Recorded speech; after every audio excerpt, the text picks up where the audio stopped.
Nalangin na po tayo. Hallelujah. Purihin ka, Ama, purihin ka, Panginoong Jesus. Banal na Espiritu, sambahin ang ngalan mo. Walhati sa iyo, purihin ang ngalan mo, O Diyos. Kami po ay narito upang patuloy na mag-aral na yung salita. Gabayan mo po kami ng iyong banal na Espiritu, O Diyos. Ama, sa pangalan ni Kristo Jesus, dalangin ko po, patuloy po kayong mangunat pumatnubay sa aming pag-aaral. Ang iyong Santong Espiritu magturo po sa amin, sa akin, at tulungan mo po na maunawaan naming lubos ang iyong mga salita. Lord, napakaganda ng iyong mga salita. Ang mga salita mo ay tunay na dapat naming aralin, pagbulay-bulayan, at isagawa sa aming mga buhay. Sa gabing ito, patuloy na tumawag po kayo ng mga tao na patuloy na umiibig sa iyong salita upang patuloy nilang mapakinggan muli ang mga aral patungkol sa aklat ng Galatia. Diyos, sa gabing ito, huwag mo kaming papabayaan. Ang iyong gabay at patnubay ay sumakanila na mga mahal namin sa buhay na wala pa sa aming kani-kaniang tahanan. Kayo po mag-ingat at pumatnubay sa kanila. Ang dugo ng Panginoon Jesus ang tumakip sa kanilang mga sasakyan. At patuloy na hinihiling po namin na nawa makasama rin namin sila sa pag-aaral ng iyong salita. Salamat po, Ama, luwalhati sumayo, papuray sumayo sa pangalan ni Kristo Jesus. Ito po ang aming panalangin. Amen. Amen po. Magandang gabi sa lahat ng nakikinig at nakaantabay na. Simulan na po natin ang ating pag-aaral. Ngayon po ay week 6 na po tayo. Pang-anim na bahagi na po tayo sa aklat ng Galatia. At kung makikita po natin ay napakaganda ng ating pag-aaral. Marami tayong mga bagay na natutunan. Dati hindi natin to natutunan. Dati hindi natin to nabasa. Parang hindi natin to nabasa, no? Pero habang inaaral lagi natin ang salita ng Diyos, may mga binibigay at dinadagdag siyang kaalaman, karunungan. Kung hinahanap po natin ang kanyang salita at hinahanap din natin ang kanyang katotohanan, no? So, ngayon sa gabing ito, ang ating pag-aaralan ay the second Exodus, ang ikalawang Exodus, no? Yan po ay pangalawang aklat sa Bible. Una ay Genesis, then Exodus, no? The second Exodus, at malalaman natin kung ano ibig sabihin ng Exodus mamaya sa ating pag-aaral. Ang ating aralin ay masusumpungan natin sa Galatians 3:10 to 18. Galatia 3, 10 hanggang 18, no? Kung mapapansin po natin, ang Exodus ay nasa Old Testament at ang Galatians ay nasa New Testament. Dahil marami pong bagay na inihayag ang Panginoon sa Old Testament na nasusulat din naman sa New Testament. Ang shadow ay nasa Old Testament at ang katuparan ay nasa New Testament. Kaya napakaganda pong pag-aralan ang Old Testament and New Testament. Hindi po totoo na may mga grupo ng mga Christians na nagsasabi na hindi na daw kailangan aralin ang Old Testament, no? Kasi pag inaral po natin ang Old Testament, gaya nga na sinabi ko sa inyo last week, na kung ating pag-aaralan ng Old Testament, lagi nating isaisip ang promised Messiah, no? Walang iba kundi si Jesus Christ, at nanahayag po yan sa Old Testament. At pag naman tayo ay nag-aral ng New Testament, wag natin alisin sa ating mga puso ang tinatawag na the coming Messiah. Ang paparitong Messiah, walang iba kundi ang ating Panginoong Hesukristo, no? So, background lang po, nung nakaraang pag-aaral natin sa week 5 patungkol sa promised Spirit, no? Sa Galatians 3:1 to 9, na marami tayong na-discover, mas marami tayong naunawaan, no? Na hindi natin dating naintindihan, no? At lagi na lang mula ng ating pag-aralan ng ang aklat ng Galatians, marami po kayong natutunan at marami tayong naintindihan mabuti, no? So, sa mga nakaraang mga pag-aaral, nakita po natin na may mga intruders o yung mga nanghihimasok sa kanilang kalayaan. Yung mga nagsasabing sila ay sugo ni Santiago, no? Pero sa katunayan, sinabi sa Acts 15 na wala siyang sinusugo, no? Sila ay mga taong nanghihimasok sa kalayaan ng mga bagong Kristiyano, lalo na yung mga mananampalataya na hentil, yung mga hindi katutubong Israelita, no? Sinasabi ng mga ito na yes, Gentiles, you are saved. Naniniwala sila na ligtas sila dahil sila sumampalataya sa ating Panginoong Jesucristo. But sabi nila, you need to circumcise. Kinakailangan muna kayo magpatuli, no? To be part of the family of God, dahil yun ay binibilang nila na works of the law, no? Yun ay gawa ng kautusan, no? Alam natin ang mga Hudyo nung una pa man ay may mga kautusan na, no? May mga kautusan silang alam, natutunan, tinanggap, at talagang may mga iba sa kanilang mga Hudyo na talagang nakikipagpatayan patungkol sa tinatawag na kautusan, no? At nabanggit ko nga rin nung nakaraan na maging tong si Apostol Pablo na may sulat ng Galatia ay dati po siyang Pariseo. Siya po ay napakarunong sa kautusan, no? Marami po siyang alam, even he memorized the law, no? The Torah, no? Alam na alam niya po 'yan. Hindi siya, sabi nga niya mas maalam pa siya kaysa sa ibang mga elders, no? So, pero nakita niya na ang pananampalataya kay Kristo Jesus, ito po ang nagliligtas at ito po ang isang paraan para ariing ganap tayo, hindi sa pamagitan ng pagsunod sa kautusan, kundi sa pamagitan ng pananampalataya, no? Ito po yung mga intruders, yun po yung kanilang mga katwiran. Oo, ligtas na kayo, pero kinakailangan nyo magpatuli o magpa-circumcise para maging bahagi kayo ng pamilya ng Diyos. At nalaman din natin last Wednesday na yung sa Galatians 3 na unang bahagi ay hindi nila tinatanong who are saved, kundi who belong to the family of God. Sino ba ang kabilang sa pamilya ng Diyos? Alam ng mga Hudyo yan na sila talaga ang original. Sila ang first class na anak ng Diyos, no?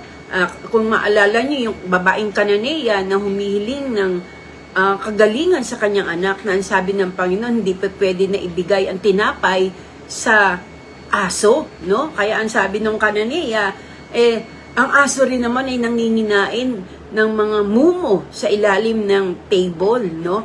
So, ang Kananeyang ito ay isang hentil na alam niya na ang children's bread ay hindi para sa mga hentil, kundi para sa mga totoong Hudyo, sa mga tunay na Hudyo. Pero ang sabi niya, ang mga kami man ay kaya naming kahit mumo, kahit tira-tirahan, kakainin namin,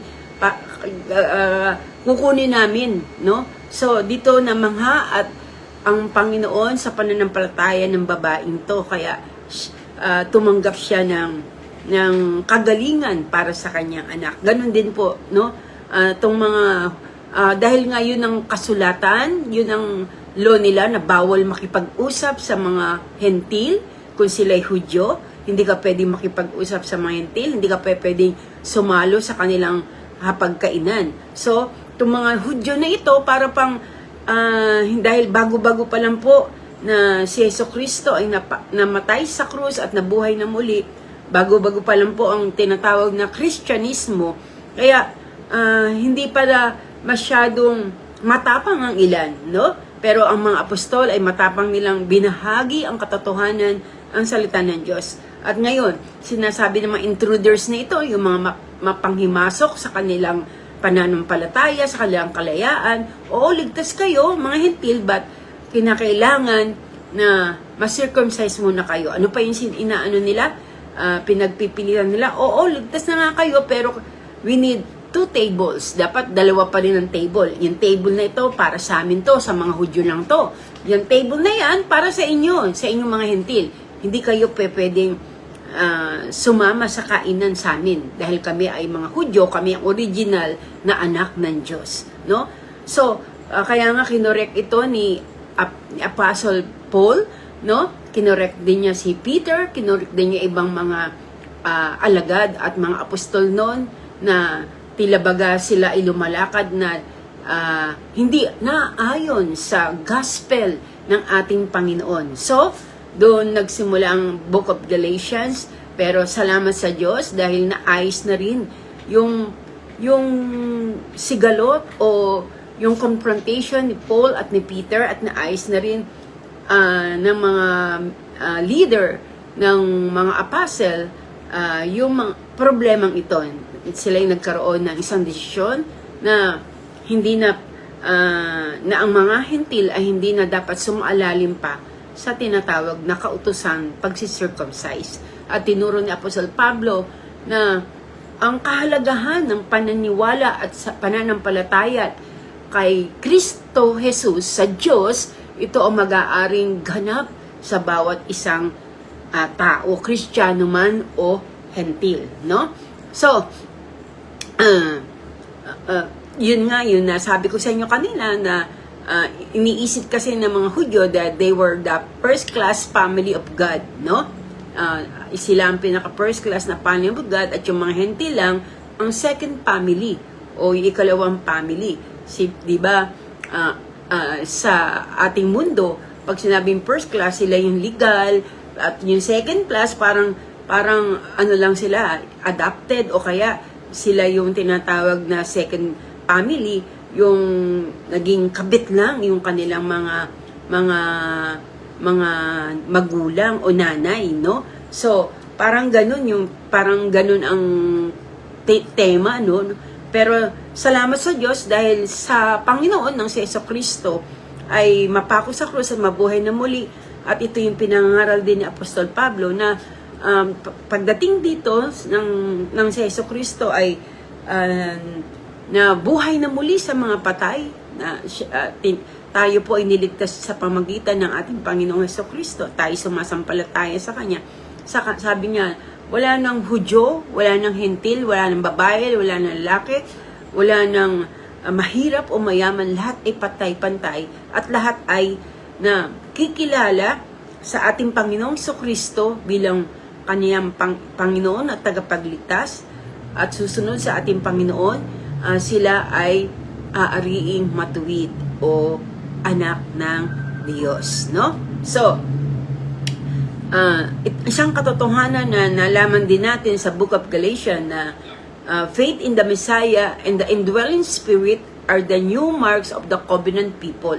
Ito yung magpapakita na ikaw ay tunay na anak ng Diyos, no? Sa panahon ng mga alagad at maging sa ating panahon na ito rin ang tatak na tayo ay kabilang sa covenant people of God o sa mga anak ng Diyos if we have faith in the Messiah and the indwelling Spirit ay nasa atin, tayo po ay kabilang sa covenant people of God. Sabi po nga sa Romans 8, sinasabi po doon na the Spirit itself beareth witness with our spirit that we are the sons of God. Mismo ang banal na Espiritu nagpapatotoo kasama ng ating Espiritu na tayo mga anak ng Diyos, no?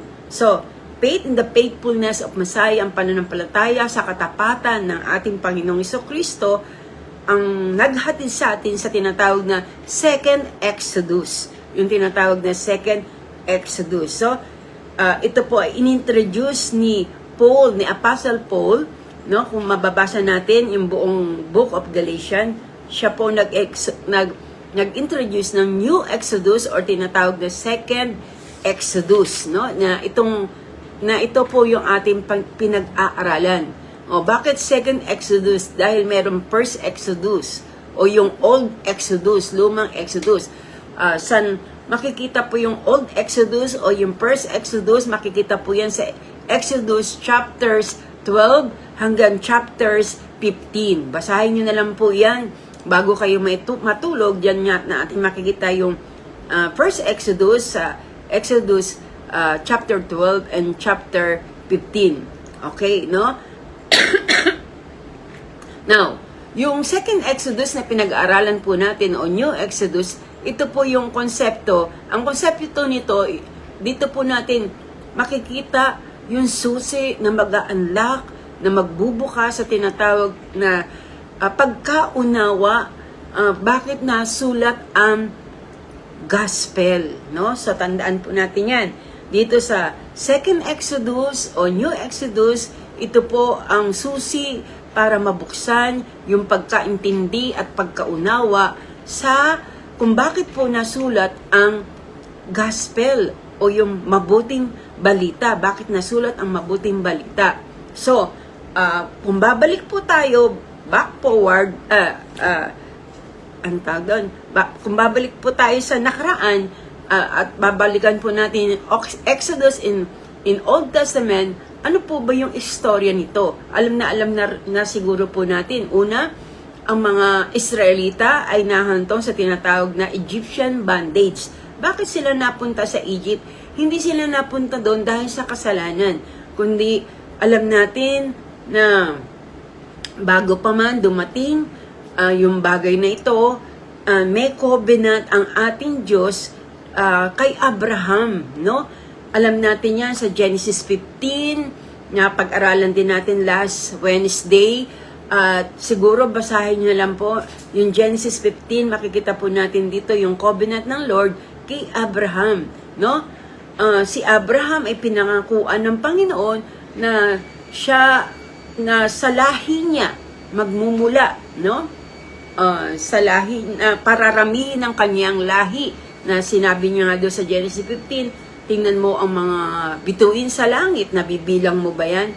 Hindi, no? Sabi ni Abraham, ganyan magiging karami ang iyong bini, at tingnan mo yung buhangin sa himpapawid, mabibilang mo ba yan? Hindi. Hindi po, Panginoon. Ganyan magiging karami ang iyong bini. So, makikita po natin, din sa chapter 15 ng Genesis, ay sabi ni Abraham, paano ko malalaman yung katuparan ng pangako, no? So parang nagsisigurado tong si Abraham. Paano daw niya malalaman na matutupad yung pangako, yung katuparan ng pangako?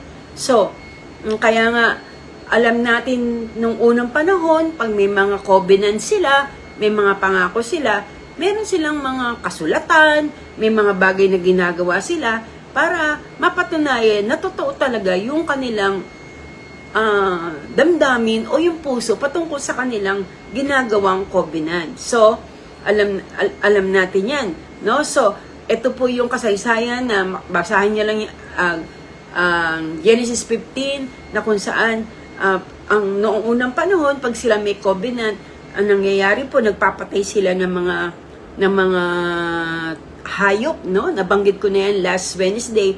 Nagpapatay sila ng mga hayop, at sabi ng Diyos sa kanila, yung mga hayop na kinuha mo, halimbawa yung mga tupa, yung mga baka, hatiin mo sa gitna, sa kalahati.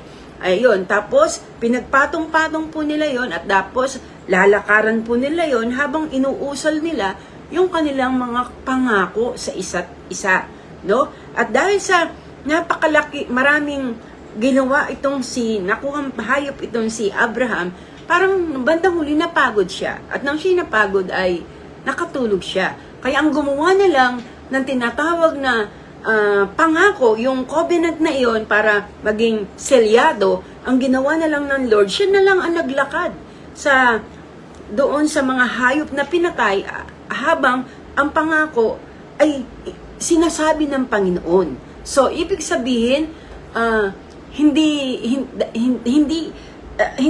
nangyari yung nag-usal si Abraham dahil nakatulog siya, kundi ang ating Panginoon na lang. Kaya nakita natin kung ano yung pinangako ng Diyos, gagawin at gagawin niya. Dahil gumawa siya ng covenant, silang dalawa ni Abraham, at ang pangakong yon na pinangako ng Diyos is about the seed and the inheritance, no? Mamaya mabibigyan natin ng linaw kung ano po yung bagay na yon. So the story yung story ng Exodus na ito ay nagsimula, no? Habang sa tumatagal, nakita natin na makikita natin yung katapadan ng Diyos sa kanyang pangako. Now, dumating ang panahon, sa panahon ni Joseph, alam natin na si Joseph ay may larong 11 kapatid, no? Sila po ay anak ni Jacob, no? Na nagmula rin sa nuno ni Abraham, no? So, si Jacob ay merong anak 12 at isa doon si Joseph. At pinagbili po ng mga kapatid niya si Joseph sa Egypt. Kaya siya napunta doon sa Egypt. At nang siya matira doon, no? Marami siyang naranasan, hindi magaganda, nakulong siya, marami siyang mga bagay na hindi magandang naranasan, pero hindi siya nagmurmur, hindi siya nagreklamo sa Diyos, kundi ang nangyari, patuloy pa rin siyang nanampalataya sa Panginoon at sumunod kung ano yung kalooban ng Panginoon sa buhay niya. At hanggang sa huli, siya na nakulong, inilabas sa kulungan, at sa biyaya ng Diyos, naging gobernador siya. Pinagkatiwalaan siya ng hari, no? So, basahin niyo lang yung mga sa Genesis 39, mga ganon, no? So, anong nangyari? Pinagkatiwalaan siya ng hari, at nang siya pinagkatiwala ng hari, yung panaginip na yung mga panaginip ng hari ay sinaysay ni Joseph ay nagkatotoo. Sabi 7 taon, no? So, sa biyaya ng Panginoon, sinunod siya ng hari, at pagkatapos no, nagkaroon ng tagutom. At ng tagutom, kumalat ang tagutom na abot dun sa lugar na kung saan naroroon ang kanyang ama at mga pamilya at mga kapatid. At wala na silang makain. Kaya nalaman nila na nakita nila na meron sa Egypt na mga pagkain. Kaya ang ginawa nila, pumunta yung mga kapatid niya sa Egypt upang bumili ng pagkain. So, lahat ng nangyari na ito, no? At nang sila ay naging slave doon sa Egypt, sila ay naging alipin sa Ehipto, dahil namatay na si Joseph, na iba na ang paraon, kaya ginawa silang alipin ng mga Ehipto. And they were slave in Egypt for 400 years, no? Sorry, nung pinakinggan ko yung nakaraang tape video nung Wednesday, na banggit ko pala ay 40 years, no? Hindi po 40 years, kundi 400 years, almost 400 years na sila ay inalipin po doon sa Egypt. At nang sila hirap na, tumawag sila sa Diyos dahil sila ay may katutubong pananampalataya, kilala nila ang Diyos. Sila ay tinatawag na bayan ng Diyos, no? So, ang nangyari, tumawag sila sa Diyos na ilabas sila sa Egypt. Kaya, sa biyaya ng Panginoon, ay inilabas sila ng Panginoon, no?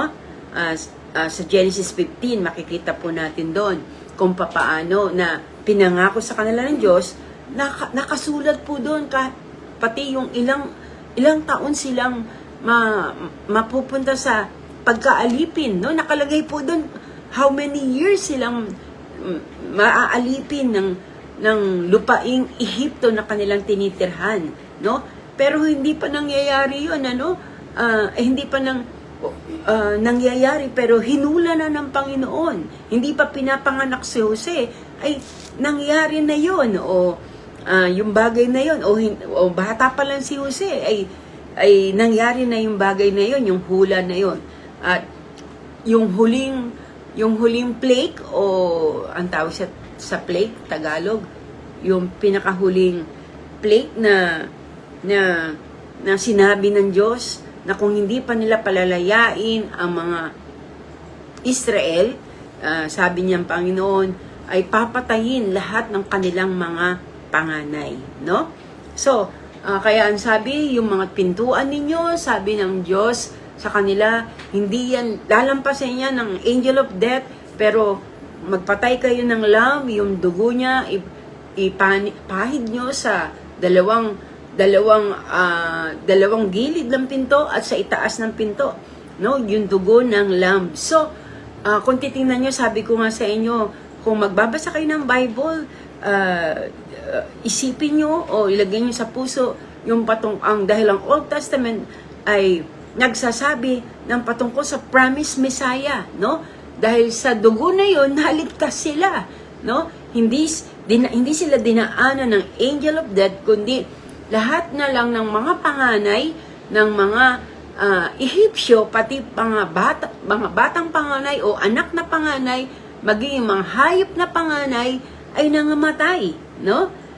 So, yung namamatay na yung kanilang mga panganay ay itong mga taong ito, yung mga Egyptians ay pinalaya, no? Pinalaya na sila ng paraon. Sige, umalis na kayo. Nilet go na sila ni Pharaoh, no? So, alam naman natin na sila lumabas na sa Egypt, binigay na yung law. The law was given, no? So, at pinangako sa kanilang Panginoon na sa kanilang paglalakbay habang nakita natin yung pangako ng Diyos sa kanila, yung land, no? Bibigyan ko kayo ng land. At pinangako sa kanila yung lupain ng Kanaan. Yung sinasabi sa Bible na binubukulan ng gatas at pulot, no? So, ano nangyari? Habang sila'y naglalakbay tuwing gabi, meron silang ando ng banal na espiritu, ando yung pillar of fire at night para hindi sila madiliman na sa kalawakan na napakadilim, merong pillar of fire na gumagabay sa kanila paggabi at meron naman pillar of cloud pag umaga para hindi sila masyadong para mas protectionan sila sa init ng araw, no? So, habang naglalakbay sila, alam naman natin na dun sila paparoon at hinahanap nila yung promised land, yung daan papunton sa promised land. Ito yung inheritance na sinasabi ng Diyos na ni-promise niya kay Abraham, no? Kaya dala-dala ng mga Israelita dito nang sila'y naglalakbay yung pangako ng Diyos sa Genesis 15, no? Na sinasabi the seed and the land. Ibig sabihin yung seed, yung family, at yung inheritance, no? Bibigyan sila ng malaking pamilya, yun ang pinangako ng Diyos kay Abraham, na ibibigay na family of all nations and the land na inheritance, no? Pero alam natin, summary na lang po ito, no? Alam natin na hindi nakapasok tong mga first born Israelites, no? Hindi sila nakapasok sa promised land. Dalawa lang ang nakapasok. Sino po yung dalawang yun na nakapasok? Only Joshua and Caleb. Itong dalawang ito lang ang nakapasok sa dami-dami ng firstborn of Israel. Dalawa lang ang nakapasok dahil ang ilan sa kanila ay yung mga tinatawag na ang nakapasok lang si Joshua, si Caleb at saka yung young generation, no? Yung mga bata na yung young generation. Yung young generation na ito, sila yung humahawak pa sa saya ng kanilang nanay eh. Dati bata pa lang sila eh. Pero dahil 40 years sila na paikot-ikot sa ilang, tumanda na tong mga batang ito na yung mga kanilang magulang ay hindi nakapasok dahil sa katigasan ng puso, katigasan ng ulo, dahil sa pagsuway, dahil sa pagmamarmor, dahil sa maraming mga kasamaan at kasalanan. Kaya nga, walang nakapasok. Kahit si Moises nga, hindi po nakapasok sa lupaing pangako ng Diyos, kundi si Joshua at si Caleb lang, at saka yung younger generation. No? So, kaya yung mga younger generation na ito, na dati ay maliliit pa sila, na nakahawak sa sayan ng kanilang mga nanay habang naglalakad at hinahanap ang lupain pangako, ngayon malalaki na sila, wala silang masyadong alam patungkol sa kautusan, no? Dahil bata pa sila noon nung naibigay sa kanila yung law. Kaya nga, ang nangyari, ang alam lang nila na silang nakatawid sa Red Sea, na ang Diyos ang gumawa ng himala, no? At yung mga bagay na ginawa ng Diyos, pinakain sila ng mana, pero yung mga magulang nila ay namatay sa ilang, no? So, kaya nga sinabi ng Diyos kay Moises to repeat the law, no?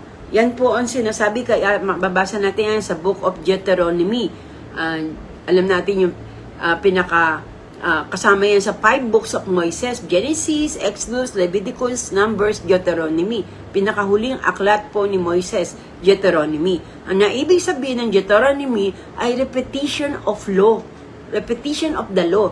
Yung inulit-uli ang kautusan, no? So, they repeat, and the warning, at yung warning ay natapos sa Deuteronomy 27, 28, 29. No? So, malalaki na yon, nakapasok na sila sa lupain ng Kanaan. Ang sabi sa kanilang Panginoon, if you obey the law, yun na lang, basahin nyo sa Deuteronomy 27, 28, 29, na ilang beses na sinabi ng Panginoon, if you obey the law, you will be blessed in the land. But if you disobey, pag hindi nyo naman sinunod ang batas na ito, sabi ng Panginoon, kayo ay sumamba sa ibang mga Diyos-Diyosan, kung nagko-commit kayo ng idolatry, immorality, prostitute, no, yourself to the Canaanites, gods, na ayon kayo sa mga gawa ng mga Kananeya, na pagsamba sa Diyos-Diyosan, sabi ng Panginoon, I will discipline you. Ididiscipline ko kayo, sabi ng Panginoon. You will be in exile. No, kayo ay makukupob ng mga foreign land, ng mga ibang bansa, no?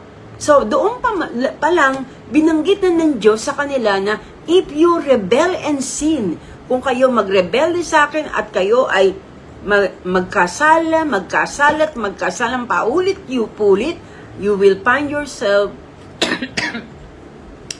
excuse me, you will find yourself in exile in a foreign land, no? Sabi ng Panginoon sa kanila, if you disobey. So, ano nangyari? Fast forward na. Nanalo na sila sa Kanaan, at ano ginawa nila? They worship the pagans God. Sinamba nila yung mga Diyos-Diyosan, ng mga pagano, ng mga taga-Cananeya, no? Na sinabi na ng Panginoon sa kanila, binigyan na sila ng warning from time to time, no? So, ano ginawa ng Diyos? Napakamahabagin ng Diyos. Siya'y nag-send ng mga prophets. Nagbigay siya ng mga prophets, nagbigay siya ng mga judges, ng mga kings after kings, no? Kaya ano nangyari? Dahil sa pagsuway nilang paulit-ulit, basahin po ninyo ang 5 book of Moises, no? Makikita po ninyo dito kung gaano katigas ng ulo ng mga Israelita, no? Basahin niyo po yung Old Testament. Makikita niyo kung gaano katigas ang ulo ng mga Israelita. Ako, nung binabasa ko to, para bang gusto kong kutusin yung mga tao eh. Parang bang, ako, hindi ako Diyos, pero ang Diyos napaka mahabagin ng Diyos, no? Sabi ko nga, kung ako siguro Diyos, na pinatay ko ng lahat ng mga taong ito. Napakatigas talaga ng ulo nila. Kaya sinabi ng Biblia, sinabi ng Diyos sa kanila, ito yung bayang may matigas na ulo. Napakatigas. Paulit-ulit nilang sinusuway ang Panginoon. Paulit-ulit nilang ginagawa yung kamalian. Paulit-ulit nilang ginagawa ang kasalanan. No? So, walang pagbabago. No? So yun yung first Exodus. They were in physical bondage in Egypt. Ito yung first Exodus. Nandun sila sa Egypt. Sila ay nasa physical bondage. No? Pero, tandaan po natin, hindi sin ang dahilan kaya nandun sila sa Egypt, kundi dahil sa kagutuman, dahil nandoon si Joseph, no? Pero yung second exile, nang they were in Babylon, na nasa Babylonia na sila ay ginawang exile doon, dahilan ito sa kanilang rebellion at sa kanilang mga kasalanan, no? So, ito ang dahilan na naging idea, nagkaroon ng tinatawag na Second Exodus, no? O New Exodus. It was prophesied by God. Ito ay na-prophecy sa Isaiah 14 hanggang 55. Biruin nyo, kahit nandoon sila sa pagkakasala, paulit-ulit. Pagka binigyan sila ng Diyos ng kings na matuwid, na inaakay sila sa kabanalan, inaakay sila sa matuwid na daan. Yung iba nagsisisi sa kanila, pero pagkatapos nun, babalik na naman sila sa kasalanan. Pero mahabagin talaga ang Diyos. Haba ng pasensya ng Panginoon. Lawak ng habag ng ating Diyos. So, eto na nga sa yung prophecy ng Lord about second Exodus, sabi ng Diyos, don't worry, Israel. Pinangako ng Diyos, huwag kayong mag-worry, sabi ng Diyos, because I will rescue you. Tinan nyo, kahit anong nasa parusa na sila, nandun na sila sa exile, nandun na sila sa kahirapan, at mismo, hindi lang sa Babylonia, kundi mismo sa kanilang sariling land, sa kanilang sariling bayan, sila pa rin ay mga tinatawag na servant, no? Sila pa rin ay mga talagang hirap na hirap, no? Sila para bang nasa sarili kang bayan, pero hindi mo magawa yung gusto mo, kundi kinakailangan sumunod ka pa rin, no? Bakit? Nasa bayan na sila, nasa Babylonia ang iba, nasa bayan nila, nasa exile pa rin sila, no? Anong nangyari? Sabi ng Panginoon, I will rescue you, sabi ng Panginoon, sabi ng Diyos kay Isaiah, comfort them, comfort mo sila. No, talaga yung pagmamahal ng Diyos, no? Hindi nagbabago kahit antikisan ng ulo ng mga Israelita, sabi ng Diyos, comfort mo sila. Sabi, I will bring you out of Babylon. Aalisin ko kayo diyan sa Babylon. So, sabi ng Panginoon, the King and Savior and the Messiah will come and deliver you, Israel. Darating, sabi ang Savior, darating ang King of all kings, darating ang Messiah, and I will deliver you, sabi ng Panginoon. But, ano ang sabi? Alam natin yun na pag-aralan natin yan last Wednesday, no? Na ilang taon silang makukubkob ng mga Babylonians? 70 years. Ang sabi ni Hananiah, 2 taon lang. Pero ang sabi ni Isaiah, hindi 2 years, 70 years. Pero kung babasahin natin ang Book of Daniel, alam po ba ninyo, nang siya'y nananalangin na hinadlangan ng Prince of Persia ang kanyang panalangin, sinabi sa kanya ng Diyos, it is not 70 years, but 70 times 7. So, pag sinabing 70 times 7, 490. So, sabi, hindi pala 70 years lang, no? Nag-extend pa, no? Ang sabi kay Jeremiah, 70 years, pero pagdating doon, kay Daniel, na-extend pa pala dahil sa katigasan talaga ng ulo nila, 490 years. No? So, nang sila'y bumalik sa Babylon at sa Jerusalem, sabi ni Nehemiah, even in our own land, sila ay slave, hindi pa sila laya, no? Bakit? Marami pang kumubkob sa kanila, andyan ang mga Syrians, andyan ang mga Persians, no? And even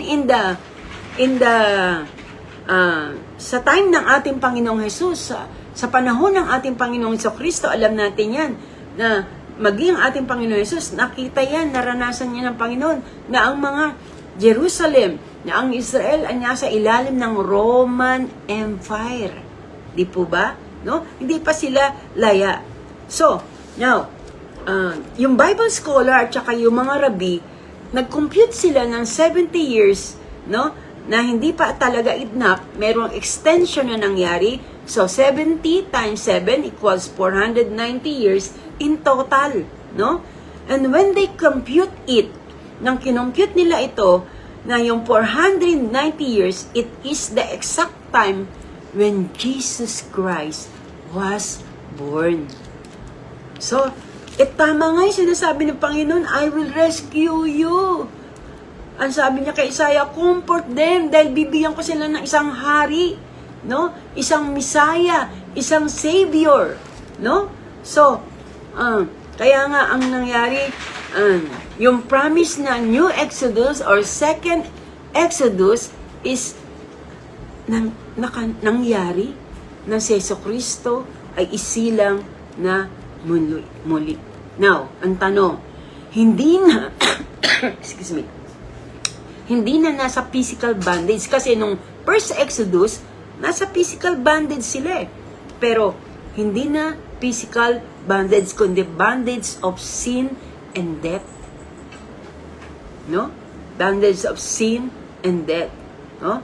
So, kaya nga, sa panahon ng ating Panginoon Jesucristo, yung mga tao noon, hindi sila makapaniwala na si Jesucristo ang Messiah, na si Jesucristo ang Savior. Kasi, akala nila na ililigtas sila ng Panginoon sa kamay ng mga Romano, ng mga Romans, soldiers, ng mga Romans, no?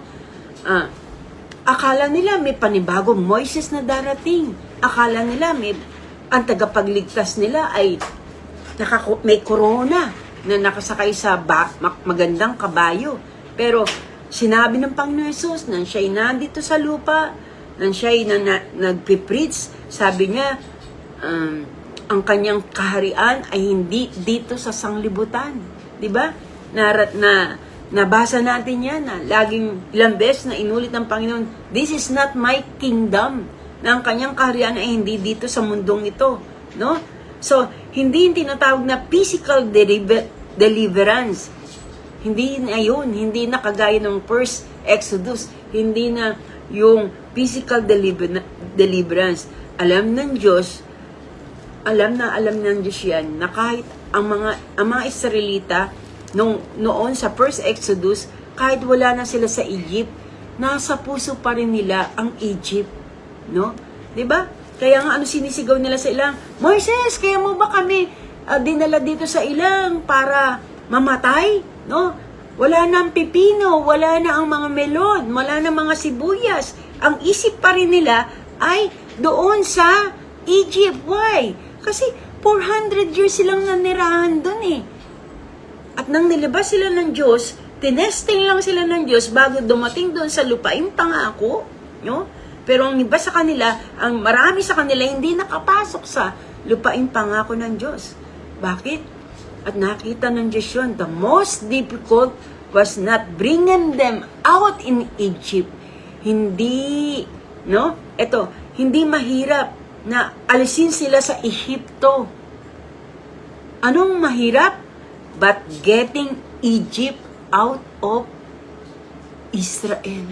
Kundi, ang mahirap ay yung alisin yung Egypt sa kanilang mga puso. No?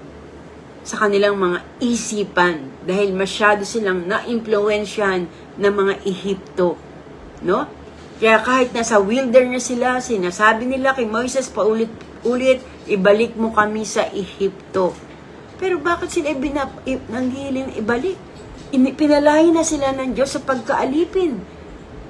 Sila rin ang nagsabi, ilabas mo kami dito, Panginoon. Alisin mo kami dito, hirap na kami. No? So, nagreklamo sila kay Moises, nagbulong-bulungan sila, no? Pero sila rin mismo nagsabi kay Lord, sa Diyos, na alisin mo kami dito sa Ehipto. Now, nang si Jesucristo, okay na, konti na lang, na si Jesucristo ay pumarito dito sa sanglibutan, pinangako ng Diyos ang Passover Lamb. Ano? Walang iba kundi si Jesus Christ, 'di ba?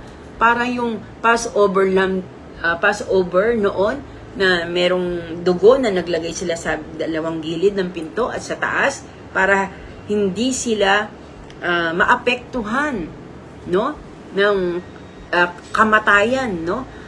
Ngayon, si Jesucristo ang Passover Lamb. Sabi ni John the Baptist, no, bago si Jesus magsimula sa ministry, alam niya na ito yung Messiah, no? Alam niya dahil si John the Baptist ay lingkod ng Diyos. Ano sabi niya? Behold, the Lamb of God who taketh away the sin of the world. Tingnan niyo ang anak, ang Lamb of God, ang kordero ng Diyos na nag-aalis ng kasalanan ng sanlibutan. Why? Dahil si Jesucristo ang pinangako na magre-redeem, na tutubos ng lahat ng ating mga kasalanan. Now, no? Ngayon ay alam na natin nang isinilang ang church, ang new life, ang mga kabaguhan ng buhay, at binigay ng Diyos ang ng ating Panginoong kanyang banal na Espiritu. Tayo ngayon ay naglalakbay. Kagaya tayo ng first Exodus na naglalakbay. At marami sa mga naglalakbay ngayon na napapagod na. Marami naglalakbay na marmor ng marmor, bulong ng bulong, reklamo ng reklamo. Kristiyano ako, bakit ko nararanasan tong hirap na to? Kristiyano ako, bakit hindi mawawala yung sakit at karamdaman ko?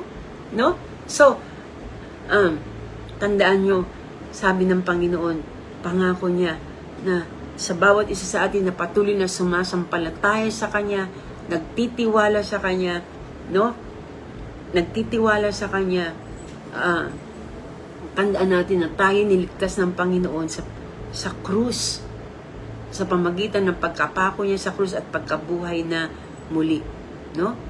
Sabi sa Galatians 3 verse 10, yung ating pinag-aralan, 3 verse 10, ang lahat na nang titiwala sa pagsunod sa kautusan ay nasa ilalim ng isang sumpa, sapagkat nasusulat, sumpain ang hindi sumusunod sa lahat ng nasusulat ng aklat ng kautusan.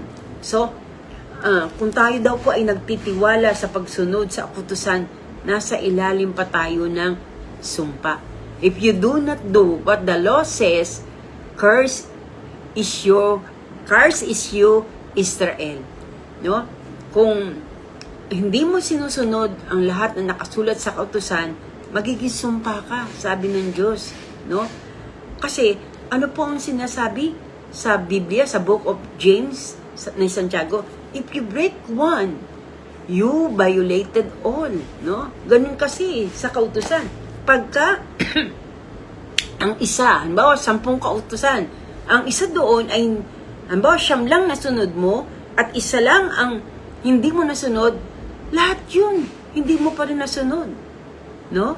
Para bang, kung ang test ay right minus wrong, no? Kung ang right ay yung right ang minus wrong nga, kung isa lang mali mo, di ba? 9, pero hindi, mas higit pa yung law kaysa sa right minus wrong, no? Hindi, no? Kundi 0 pa rin. Kung 10 items yan, mali ka sa isa, at pag sa kautusan, pag sa law, isa lang mali mo, nasunod mo yung siyam, yung isa hindi mo nasunod, 0 pa din. Wala, no? So, meron alam niyo po ba na meron 613 laws, no? Pero kung hindi mo maubay ang isa, wala ka pa rin, 0 pa rin. Wala ka pa rin nasunod. At ang sabi nga sa verse 11, no one obey the law. No? Sabi sa verse 11, sabi po dyan, ayan, malinaw na walang taong pinapawalan sala sa paningin ng Diyos sa pamagitan ng kautusan, sapagkat sinasabi ng kautusan, ang tinuring ng Diyos na matuwid sa pamagitan ng pananampalataya ay mabubuhay. Ang mabubuhay lang ay yung mga taong, ang mabubuhay lang, sabi po dyan, at itinuturing ng Diyos na matuwid ay yung sa pamagitan ng pananampalataya, siyang mabubuhay. Yung siya sumasampalataya, sa pamagitan ng pananampalataya, nanampalataya siya. No? Kagaya ni Abraham, na pag-aralan natin yan noong nakaraang linggo. No? Si Abraham ay naging matuwid sa harapan ng Diyos, inaring ganap ng Diyos, hindi dahil sa pagsunod ng kautusan. Dahil before na ma-circumcise siya, sinampalatayanan niya muna ang mga pangako ng Diyos. Sa Genesis 15, at na-circumcise sila, pati yung mga servants niya, sa Genesis 17. No? So, sabi sa verse 13, sa verse 12, ang kutusan ay hindi nakabatay sa pananampalataya sapagkat sinasabi ng kutusan, ang tumutupad ng lahat na tinakda ng kutusan ay mabubuhay sa pamagitan ng mga ito. 13, tinubos tayo ni Kristo mula sa sumpa ng kautusan nang siya ay isinumpa para sa atin sapagkat nasusulat inisumpa ang bawat binibitay sa punong kahoy, no? So, tinubos tayo ng Panginoon, no? Sa sumpa, dahil nasa sumpa tayo eh. Yung mga tao, yung mga Hudyo ay patuloy na pinaniniwalaan nila ng pagsunod sa kautusan ang magliligtas sa kanila. Pero walang sino mang nakasunod sa kautusan kundi si Jesucristo. Ay niredeem niya tayo. Tayo ay kanyang para po bang pag sinabing redeem, redemption, no? Ibig sabihin ng redemption, buyback, para bang binili ka niyang muli, no? Yung buying again, something belongs to you. Binili mo uli yung bagay na nasa iyo. Halimbawa, minsan, nawabusan ka ng pera, sinanla mo yung singsing sa pawn shop, no? Tapos, ginawa mo, binayaran mo siya, plus yung tubo. Binalik nila uli sa iyo kasi binayaran mo, kasama yung tubo. No? Ang tawag doon, redeem. No? Ganun ang ginawa ng Panginoon. Binayaran niya tayo. Ano pinambayad niya? Yung kanyang mahaling dugo. No? So we are created in the image of God, but because the fall of man, dahil nagkasala unang tao, tayo ay napahamak. Lahat tayo nakatakdang mamatay. Kaya ang ginawa ng Panginoon, niredeem niya tayo. Na para po bang nasa palengke ka, nakatayo ka doon, at may nakalagay dito, for sale. Bawa 50,000 pesos, no? Binili ka ng Panginoon, binalik ka niya sa Kanya, no? Ganun ang ginawa ng ating Panginoon, no? Sabi sa verse 13, si Jesus ang tumubos sa atin. Tinubos tayo ng ating Panginoong Jesucristo. Now, verse 14, ginawa ito ni Kristo upang ang mga pagpapalang pinangako ng Diyos kay Abraham. Ito, ginawa to ni Kristo para yung mga pagpapalang ipinangako ng Diyos kay Abraham ay makamtan din ng mga hentil. Makamtan din natin, no? Tayong mga hentil sa pamagitan ni Kristo.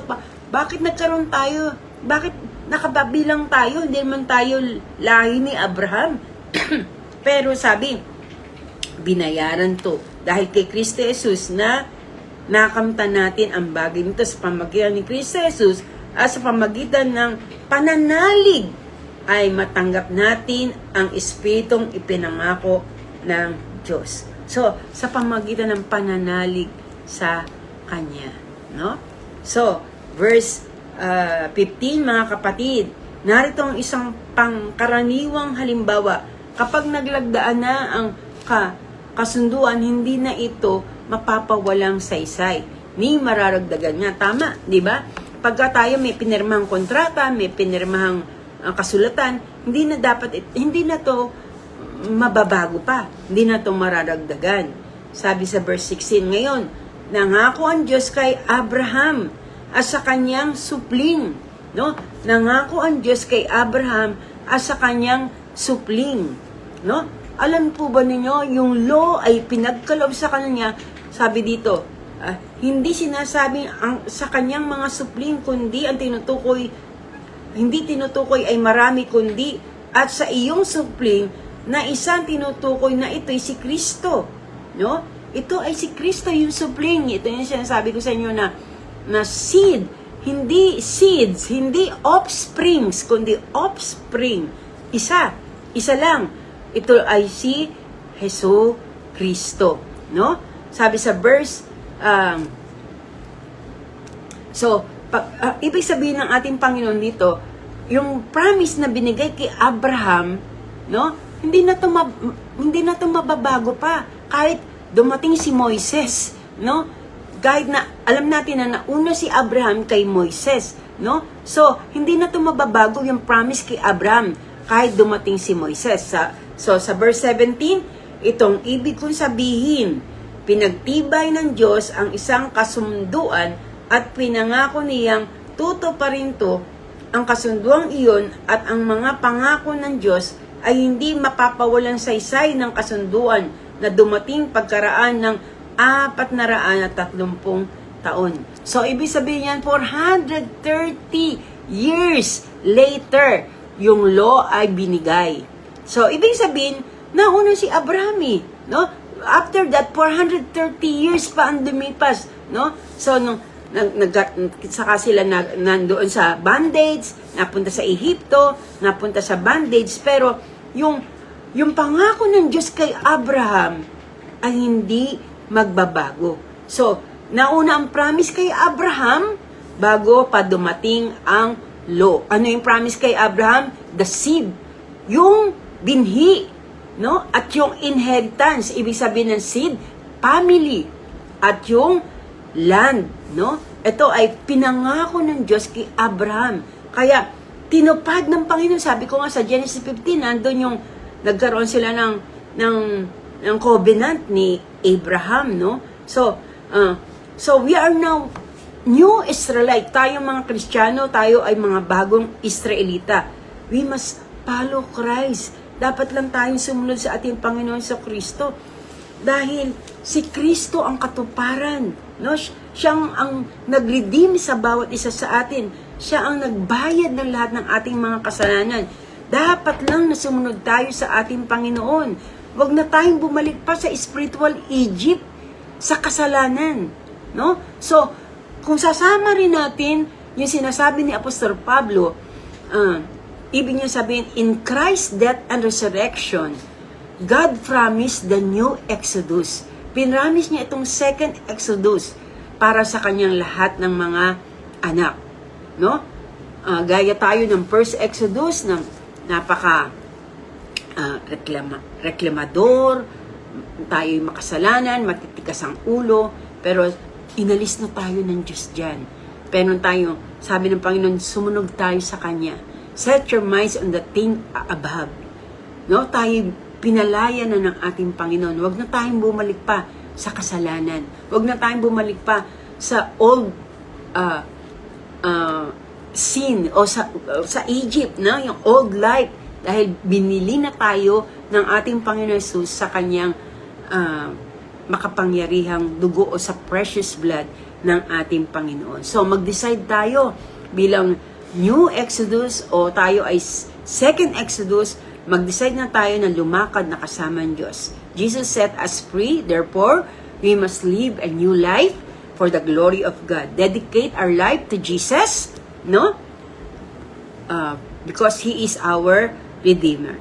Maging bago na tayo. Let be different. Huwag na tayo gaya ng dati. Old way. Ano yung old way natin? Ang sabi sa kanta, ang tao ay marupok, madaling lumimot. No. Doon na tayo sa new way. New Exodus. Doon na tayo. Ano yung sabi sa new way? I've been crucified with Christ. Nevertheless, I live. Yet not I, but Christ liveth in me. Amen? No? So, napakaganda ng ginawa ng ating Panginoong Jesus. No? Kung babasahin nyo lang talaga ang Biblia, makikita ninyo na napakaganda ng ginawa ng Panginoon. Hanggang ngayon, tinutupad ng Panginoon ang kanyang pangako kay Abraham na pinagkaloob din naman hanggang sa atin. No? Salamat sa Panginoon. Magpatuloy tayo na sumunod sa ating Panginoong Jesucristo. Manalangin tayo. Lord, maraming salamat sa iyong mga salita. Napakaganda ng iyong mga salita. Napakaganda ng iyong mga pangako. Salamat po dahil hindi ka nagbabagong Diyos. Patuloy mo pa rin binibigay sa amin ang katuparan ng iyong pangako. Pangako mo kay Abraham na hanggang ngayon tinutupad mo sa bawat isa na sumasampalataya sa iyo, nananalig sa iyo at sumusunod sa iyo. Salamat sa iyong mga salita. Salamat sa iyong mga biyaya at habag. Salamat sa iyong patuloy na pagiging mahabagin, maawain. Na kahit dumadating Panginoon na may mga anak ka na patuloy na nagnanais na mahirap alisin sa kanila yung sa puso nila at isipan yung mga bagay na nalasap nila sa Egypt. Lord, napaka mahabagin mo na patuloy mo inuunawa at kinahabagan ng iyong mga anak. Dalangin po namin, wala kaming nasain sa mga araw na ito, kundi patuloy ka namin paglingkuran, patuloy kami sumunod sa iyo, patuloy ka namin ibigin, patuloy po namin ibigin ka, pati ang iyong mga salita. Salamat sa iyong kahabagan, kaawaan. Patuloy kami na susunod sa iyo, maglilingkod sa iyo, at iaalay ang aming mga buhay para sa iyo, para sa iyong kapurihan at sa iyong kalwatian. Pagpalain mo lahat ng nakinig. Dalangin ko po, Panginoon, na ang mga salita na ito ay tumimo sa puso nila at mag-isip-isip sila, Panginoon, na narapat talaga na ialay namin ang aming mga buhay, ang aming mga panahon, ang mga pagkakataon namin na dapat namin ginagawa para kapaglingkuran, para magbulay-bulay na yung mga salita. Lord, pakaibigin namin ito, Panginoon. We are living the last days at kaya nga, Panginoon, salamat dahil hindi ka nagsasawa na gumawa sa amin. Pagpalain mo lahat ng mga kapatid na nakinig, ang mga kapatid po namin na may mga kanya-kanyang problema, mga pangangailangan, mga sakit at karamdaman. Kayo po, O Diyos, ang magbigay ng katuparan at tulong sa bawat isa. Lagi nilang ibigay at ialay ang kanilang buhay sa iyo at pagkatiwala na ikaw lang ang kanilang sampalatayanan at patuloy na alayan ng kanilang buhay. Salamat po. Pagpalain mo ang bawat mga kapatiran, lahat ng mga dumadalo sa Jesus True Light Church, ang mga gawain para sa iyo lamang namin pinagkakatiwala. Ikaw ang patuloy na gumawa ng dakilang mga bagay sa aming mga pagkakatipon. Pagpalain mo lahat ng dumadalo at lahat ng pamilya ng bawat isa sa amin. Huwag mong pababayaan bawat isa na magpatuloy kami na lumakad na kasama ka at magpatuloy kami, Panginoon, na magpatulong sa iyong banal na Espiritu. Kayo po ang pumatnubay sa amin sa araw-araw. Salamat po sa kapayapaan, kasiyahan, kagalakan ng aming mga puso sa aming pag-aaral na iyong mga salita. Salamat, nagbibigay ka ng kaaliwan sa amin. Purihin ka, O Diyos, sumaiyo lang ang pinakamataas na papuri, pagdakil at pagluwalhati sa tayong pangalan ni Kristo Jesus. Kami po ay magsasabi ng Amen.